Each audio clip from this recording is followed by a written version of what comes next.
యాదాద్రి భువనగిరి జిల్లా మోటకొండూరు మండల కేంద్రంలో నూతన ప్రభుత్వ కార్యాలయాల నిర్మాణ పనులకు భూమి పూజ నిర్వహించారు. ఈ కార్యక్రమంలో తెలంగాణ రాష్ట్ర రోడ్ల భవనాల శాఖ మంత్రి కోమటిరెడ్డి వెంకటరెడ్డి, భువనగిరి ఎంపీ చామల కిరణ్ కుమార్ రెడ్డి, ప్రభుత్వ విప్ బీర్లా ఐలయ్యలు పాల్గొన్నారు.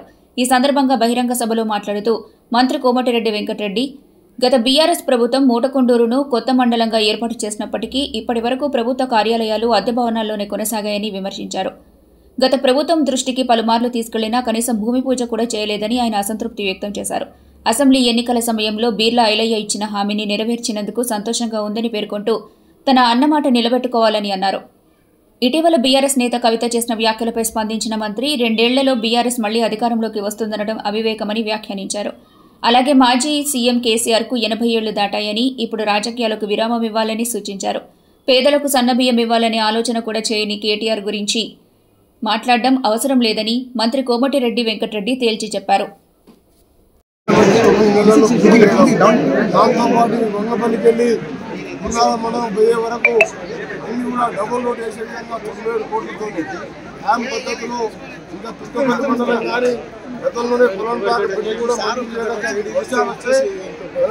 జైన్ మందిరం విదేశాలకు వస్తారు. అదేంటి ఆయన రాజకీయ వచ్చింది కొలంపాక జైన్ గురించి ఎప్పుడు వాళ్ళు మాట్లాడలేదు. మా ఎమ్మెల్యే గారు పట్టుబట్టి అక్కడ దిక్కు కూడా సాధ్యం అది కూడా పనులు పన్నాయి.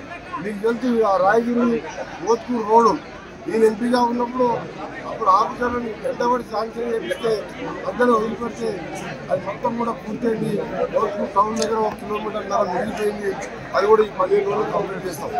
ఇది ఒక్కటే కాదు, మా ప్రభుత్వం అప్పులు ఉన్నా వ్యక్తిని కట్టుకుంటూ ఆయన చేసిన దుబారా ఖర్చులకు ముక్తి కట్టుకుంటూ అసలు కట్టుకుంటూ చెప్పిన కార్యక్రమాలు, చెప్పని కార్యక్రమాలు మీరు ఒకటే ఉదాహరణ కాన్సెన్స్కి 200 కోట్లతోని ఇంటిగ్రేటెడ్ పిల్లలకు హాస్టల్, అక్కడనే రెసిడెన్షియల్ హాస్టల్తో పాటు ప్లే గ్రౌండ్తో పాటు ఇలా 200 కోట్లతో 20,000 కోట్లతో హాస్టల్ పంపించే కార్యక్రమం అంటే దేశంలో ఎక్కడా లేదు. ఆయన గురుకులాలు పెట్టుకుని నిన్న పిల్లలకు సీట్లు వచ్చిందని చెప్పుకుంటున్నాను. నా పిల్లలతో మాట్లాడి ఒక్క రూమ్లో 25 మంది పిల్లలు, 400 మంది పిల్లలు ఉంటే 10-20 బాత్రూమ్లు ఉండవు. ఇవాళ పర్మనెంట్ బిల్డింగ్ల కోసం 20,000 కోట్ల రూపాయలు. ఇవాళ రేషన్ కార్డు 15 మర్చిపోయాడు. ఏ బుద్ధున్న ముఖ్యమంత్రి అయినా పేదోనికి ఇల్లు వాళ్ళు కూడా తెలివి గురించి ఆలోచిస్తారు. ఈ ముఖ్యమంత్రి ఏం చేశాడు? ఫస్ట్ 5 ఏళ్ళేమో కాళేశ్వరం మీద దోసుకున్నాడు, 2 సంవత్సరం 5 ఏళ్ళు ధరల మీద దోసుకున్నాడు. అన్ని మర్చిపోయి ఓడిపోతే ఎవడైనా ఎక్కడైనా దేశంలో చూసామా? మా 85 ఏళ్ళ కర్య గారు మా పార్లమెంట్లో ప్రతిపక్ష నాయకునిగా ఆ వయసులో కూడా రోజు వస్తాడు. పోయినసారి నేను ఎంపీగా చూస్తే ఇప్పుడు మీరు రాజ్యసభలో చూస్తున్నారు. ఎంతమంది ఉన్నాను కాదు, ప్రజాస్వామ్యంలో అధికార పక్షం కంటే ప్రతిపక్షం ముఖ్యం. ప్రజల సమస్యలు గుర్తు లేవట్టి అక్కడ ఇక్కడ బట్టి విక్రమారావు 5 ఎమ్మెల్యేలు, 18 మంది ఎమ్మెల్యేలు, 14 మందికి అప్పుడు పోతే 5 నేర్చుకొని కూడా బట్టిగారు ప్రతిరోజు అసెంబ్లీ కట్టండి. 30 మంది ఎమ్మెల్యేలు ఉన్న అసెంబ్లీకి రాడంట. ఇవాళ కేటీఆర్ ఏదో టీవీలో చూసా మా నాయన 2 నెలలకు మళ్ళీ ముఖ్యమంత్రి అవుతారని చెప్పి పగటికెళ్ళాలి అంటారు. మీరు అంటే కలడు గారిని ఇప్పటికీ 5 ముక్కలు అయింది. ఆ తర్వాత 10 ముక్కలు అవుతుంది పార్టీ. ఫస్ట్ మీ సెల్లని కంట్రోల్లో పెట్టుకో. ఏం మాట్లాడుతుంది? ఫస్ట్ మొదటి తరగతి అంటే హరీష్ సంతోష్ చిన్నదంట, రావన్న జాగ్రత్త నేను కూడా కథం చేస్తాను అనుకున్నాను. అంటే రావన్న కవిత ఒకటి, హరీష్ సంతోష్ ఒకటి, ఈయన 3 పార్టీలు అయినా పెద్ద మంచి అడిగలు తీసేస్తారా? 60 ఏళ్ళకి నాకు నేనే రిటైర్ అవుదామని చూస్తున్నా, 80 ఏళ్ళకి దగ్గరకు వచ్చింది వేసేస్తాను అసెంబ్లీకి. అందుకనే ఆయన ఆరోగ్యం ఇబ్బంది పెట్టదు. మీరు కొట్టుకోరికి బాబా మనుషులు, అల్లుడు, అక్క, చెల్లెలు కొట్టుకున్నాం అనుకో, ఆ పరిచయం ఆయన ఆరోగ్యం ఖరాబ్ అవుతుంది. ఆయన ఆరోగ్యం జాగ్రత్త. ఏమని జూబ్లీస్ ఎన్నికలు వచ్చినాయి కాబట్టి కాంగ్రెస్ పార్టీ గురించి చెడు ప్రచారం చేసి, కాంగ్రెస్ పార్టీ గురించి చెడు ప్రచారం ఎందుకు చేస్తున్నారంటే ఏం లేదు, ఇక్కడ మీకు ఒడ్ల మీద రాలేదా చూస్తలేరు బీఆర్ఎస్ పార్టీ. నిజంగానే పాపం పట్టా మీద రాలేదా చూస్తలేరు, ఇంద్రమయ్యలు అందరికి వచ్చినాయి చూస్తలేరు, సన్నబియ్యం నిండుగా చూస్తలేరు. ఎందుకంటే ఎప్పుడు మీకు సన్నబియ్యం పెట్టాలన్న ఆలోచన 10 ఏళ్ళ రాలేదు. వచ్చింది ఎవరికే? రేవంత్ రెడ్డి సర్కార్లో రేవంత్ రెడ్డి గారు మా కోమటిరెడ్డి వెంకటరెడ్డి అన్నారే పేదోళ్ళు కూడా పండగకి సన్నబియ్యం ఎందుకు తినాలి, రోజు తినాలన్న ఆలోచన వచ్చింది కాంగ్రెస్ హయాంలో. మరి డబుల్ బెడ్రూమ్ ఇల్లు కడితే అల్లుడు ఏడుంటాడు, బిడ్డ ఏడుంటాడు అని మాయముచ్చట్లు చెప్పినాడు. ఏ రోజైనా శక్తులు ఏ ఊళ్ళోనో పోయి రాయేసి పునాది చేసిన దాఖలాలు లేవు. కాబట్టి నేను ఒకటే చెప్తున్నా, మీరు కోరి తెచ్చుకున్న ఈ ప్రజాపాలనలో గత ప్రభుత్వము మిగులు రాష్ట్రంగా నీళ్లు నిధులు నియామకాల నినాదంతో మనం పోరాటం చేస్తుంటే సోనియమ్మ ఆ రోజు మాట ఇచ్చింది కాబట్టి అంతమంది ఆంధ్ర పాలకులు ఎదురు పట్ట కాంగ్రెస్ నాయకులు మాట మీద నిలబడి తెలంగాణ ఇచ్చింది. ఎందుకు ఇచ్చింది? బంగారు తెలంగాణ ఏది ఇచ్చింది. మరి ఎవరి చేతిలో పెట్టాం? తెచ్చి కేసీఆర్ చేతిలో పెట్టాం. మొదట్లో ఏం చెప్పిండు కేసీఆర్? నేను ఓన్లీ ఉద్యమం చేస్తా, తెలంగాణ వచ్చుడే నా లక్ష్యం, నాకు అసలు ఈ దరిద్రపు ముఖ్యమంత్రి పదవి ఎందుకు, నా కొడుకు అమెరికాలో ఉంటాడు, నా బిడ్డ అమెరికాలో ఉంటుంది, నాకు అసలు ఏమవుతుంది, మీకు ఏమైనా కష్టం వస్తే నేను ఇంకా మీ ఇవ్వటాను. తీర రాగానే ముఖ్యమంత్రి ఆయన మన ఇంట్లో ఉద్యోగం రాలేదు. మన పిల్లలు ఇంకా హాస్టల్లో చదువుకుంటూ హైదరాబాద్ లో గ్రూప్ 1, గ్రూప్ 2, గ్రూప్ 3, గ్రూప్ ఈ మధ్య నియామకాలు ఇచ్చారు. మరి ముఖ్యమంత్రి ఇంట్లో మాత్రం 5 ఉద్యోగాలు వచ్చినాయి. ఎమ్మెల్యేలు, ఎంపీలు, మంత్రులు, ముఖ్యమంత్రి అన్ని చేసి ఏం చేసింది అంటే మిగులు రాష్ట్రాన్ని దోసుకొని అప్పుల రాష్ట్రాన్ని చేసిపోయింది. మరి ఇప్పుడు వచ్చి ఏం చేస్తున్నారు? దొంగనే దొంగ దోసుకున్న తర్వాత దొంగ అన్నాడు. చూసినా కూడా జనాన్ని మాయా చేయనిది. అట్లా ఇవాళ హైదరాబాద్ రోడ్ల మీద తిరిగి దొంగతనం వాళ్ళు చేసి దోసుకుపోయి రాష్ట్రాన్ని 2 ఏళ్ల ప్రభుత్వం కాంగ్రెస్ మీద వడి ఏడుస్తుంది. 2 ఏళ్లలో ఉన్న దాంట్లోనే మేము వీలైనంత మటుకు కడుపు గుడ్డ కట్టుకొని వీలైనంత మటుకు మీ సమస్యలు పరిష్కారం చేస్తున్నాం, మిగతా వాగ్దానాలు కూడా చేస్తాం. కానీ మీరు మాత్రం మీ ప్రభుత్వాన్ని ఆశీర్వదించాలి. మీకోసం ఎప్పటికీ ఎల్లవేళలా మా బీర్లైల నుండి మా ఇంటర్ నుండి నేనుంటా, సమస్యలు పరిష్కారం చేస్తారు. కొంతమంది రెచ్చగొడతారు, ఇది లేదని ఇస్తాం. ఇవ్వాలంటే చేతిలో డబ్బులు కావాలి. ఆ డబ్బుల కోసం ప్రయత్నం చేస్తున్నాం.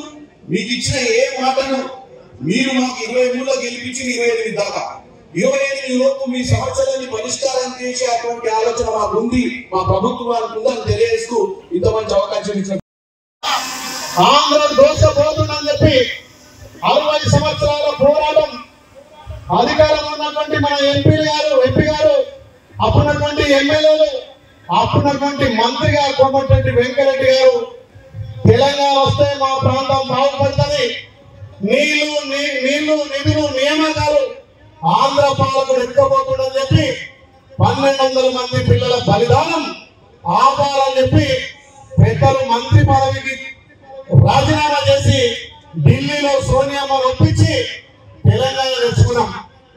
మనం ఏర్పడినప్పుడు తెలంగాణ ఆంధ్ర విడిపోయినప్పుడు మన రాష్ట్ర సంపద 16,000 కోట్లు,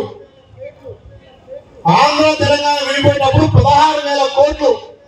మరి 16,000 కోట్లతోటి మాయమాటలు చెప్పి నాకు తెలంగాణ వస్తే చాలు, నేను దళితుని ముఖ్యమంత్రి చేస్తా, నాకు తెలంగాణ అంటే తల్లి సోనియమ్మ నమ్మి తెలంగాణ ఇస్తే మరి ఏ దళితులు ఉంటే పీఠమైన కేసీఆర్ మరి దళిత దొర ఎక్కడ కూడా దళితులకు న్యాయం చేయలే.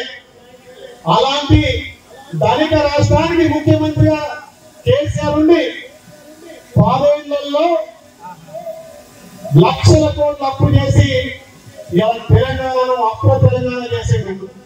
మరి మీరందరూ కూడా మార్పు కోరుకొని మిగులు బడ్జెట్ ను అప్ర తెలంగాణ చేసిందని చెప్పి మీరు మార్పు కోరుకొని ప్రజాపాలన గౌరవ ముఖ్యమంత్రి రేవంత్ రెడ్డి గారి నేతృత్వంలో ఇలా ప్రజాపాలన నడుస్తుంది. ఏ రకంగా అప్ర తెలంగాణ అయినా వాళ్ళు చేసిన అప్పులకు వాళ్ళు చేసిన తప్పులకు సరిదిద్దుకుంటూ ఎక్కడ కూడా దుబారా లేకుండా కడుపు కట్టుకొని మా అక్క చెల్లెలకు, మా తల్లులకు, మా అన్నలకు ఇచ్చిన మాట నెరవేర్చాలనే లక్ష్యంతో మన గౌరవ ముఖ్యమంత్రి మన మంత్రులు పనిచేస్తున్నారు. మీరు ఒకటే ఆలోచన చేయండి. గత 10 ఏళ్ల పాలనకు ఒక ఆలోచన తీసుకోండి. వాళ్ళు 10 ఏళ్ళు చేయటువంటి అభివృద్ధి మనం ఈ 15 మాసాలలో సుమారు 2,000 కోట్లతోటి అభివృద్ధి చేసినాం. అందులో భాగంగా ఈ మండలాన్ని అప్పుడు అనాలోచిత మండలంగా వాళ్ళ స్వలాభం కోసం దగ్గర ఉన్న గ్రామాలను అక్కడ కలిపి దూరం ఉన్న గ్రామాలు తిరిగేసి మండలాన్ని ఏర్పాటు చేసిరు. మరి మండలాన్ని ఏర్పాటు చేసిరు. మరి ఏర్పాటు చేసిన మన ప్రజల కోసమైనటువంటి ఎంపీ ఆఫీస్ కానీ, ఎంఆర్ ఆఫీస్ కానీ, పోలీస్ స్టేషన్ కానీ, పిఎస్సిసి బ్యాంక్ కానీ మార్కెట్ కట్టలేకపోయారు. మరి మీరు ధనిక రాష్ట్రంలో ఉండి ఈ బిల్డింగ్ కట్టకపోతే మీ అందరి మాటతో వచ్చిన ప్రజాపాలన ద్వారా గౌరవ ముఖ్యమంత్రిని ఒప్పించి మెప్పించి పెద్దలు కోమటిరెడ్డి వెంకటరెడ్డి గారి సహకారంతో మొన్న ఏదైతే జూన్ 6 తారీఖున గంధమల్ల ప్రాజెక్టు ఇనాగ్రేషన్ రోజు ఆ మండలానికి 3 బిల్డింగ్లు ఇస్తామని చెప్పి 10 కోట్లతోటి MR office, MD office, police station పెట్టుకున్నాం. రేపు పిఎస్సిఎస్ అంటే బ్యాంకు కూడా ఇది చేయబోతున్నాం. మార్కెట్ కమిటీ, కొత్త మార్కెట్ కమిటీ చేయబోతున్నాం. మరి ధనిక రాష్ట్రంలో 10 ఏళ్ళు చేయకపోతే మీరు ఇచ్చినటువంటి ఆదరణ మీ బిడ్డగా నమ్మకంతో గెలిపించారు కాబట్టి పెద్దల సహకారంతో ఇలా ఇన్ని బిల్డింగ్లు ఇవి సాధించుకొచ్చినాం. మరి గత 10 ఏళ్లలో ఒక్కతో ఎంతతో కొంత రోడ్డు కూడా వేయలే. నిన్ననే అన్నతానికి పోయి అన్న ఇక్కడ వంగపల్లి నుంచి మోటకొండూరు నుంచి ఆత్మకూరు నుంచి గుండాల వరకు డబల్ రోడ్ కావాలని చెప్పి అన్నను అడగగానే 97 కోట్లతోటి ఇలా రోడ్డు శాంక్షన్ చేసుకున్నాం. 10-15 రోజులు ప్రారంభించుకుంటాం. ఇలా ఆలయ నియోజకానికి ఆయం పథకం ద్వారా 200 కోట్లు మన పెద్దలు కోమటిరెడ్డి వెంకటరెడ్డి గారు శాంక్షన్ చేసారు.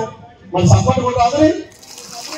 మీకు సపోర్ట్ కూడా ఎంతమంది ఇస్తారు అలా? ఇంకా 200 కోట్లు అవసరం ఉన్నాయి. ఇక్కడ కాటపల్లి నుంచి ఆలయకు పోవాలి, అది డబల్ రోడ్ కావాలి. ఇంకొక 200 కోట్లు ఇస్తే ఉన్నాయి. అన్నతా 700 కోట్లు మస్తు ఉన్నాయి. మా ఎంపీ గారు సకలంలో కూడా తక్కువ ఇస్తాడు అన్నా. ఓ అన్నా ఇంకొక 200 ఇచ్చామన్నా, ఇంకొక 200 అక్కడ తుర్కపల్లి నుంచి బొమ్మలారం దాకా, రాజపేట నుంచి సింగారం దాకా, కొడలిపేట నుంచి 7 కోట్లు, కావపల్లి నుంచి 7 కోట్లు, పాలపల్లి నుంచి 7 కోట్లు. ఇవన్నీ మన వెనకబడి ఆలయం పెద్దలు సహకరిస్తారు కాబట్టి సహకరించుతో పాటు నేనున్నా అక్కడ మీకు ఇంకా కూడా ఏం కావాలని హామీ ఇస్తానని చెప్పి ఇలా పెద్దలు ఇక్కడికి వచ్చారు. మీరు ఆలోచన చేయండి. ధనిక రాష్ట్రంలో కాని పనులు అప్పుల తెలంగాణ వారు చేసిన అప్పులకు మనం మిత్తిలు కట్టుకుంటా కాలం నిలబుస్తున్నాం. ఇక చిల్లర మళ్ళీ మాట్లాడుతున్నారు. వాళ్ళ గురించి నేను మాట్లాడా, మా పెద్దలు ఎంపీ గారు మాట్లాడి చాలు. కానీ 10 ఏళ్ల పొలంలో ఎవరన్నా ఇల్లు కట్టించినా అన్న? గతంలో ఏ ఊరు పోయినా ఇందిరా ఇళ్ళు ఉన్నాయి. కేసీఆర్ అధికారం రావడానికి ఏమన్నాడు? కాంగ్రెస్ ఇల్లు 70 ఇల్లు ఇస్తున్నారు, నాకు అధికారం ఎగిరి 1 బెడ్రూమ్ ఇస్తా. అల్లుడు వండుకోవాలి, కోడలు వండుకోవాలి, బిడ్డ వండుకోవాలి. మరి అల్లుడు పిల్లలు ఉన్నాయి, ఆటం పోయాలి, కూలం పోయాలి. ఈయన అన్నాడు. మరి మూడకొండూరులో 1 ఇళ్ళని ఇచ్చిందా? మీ అందరి సహకారంతో ఏర్పడ్డ ప్రజా పాలనలో ఈ మండలానికి ఇప్పటికే 350 ఇల్లు ఇచ్చినాం. ఇంకా 50 ఇల్లు ఈ రోజు పత్రాలు ఇవ్వబోతున్నాం. ఈ మండలంలో గత 10 ఏళ్ళుగా పెళ్ళైన పిల్లలకేమో రేషన్ కార్డు చేసేది. మరి కోడలు వస్తే కోడలు రేషన్ కార్డు ఎక్కియలేదు.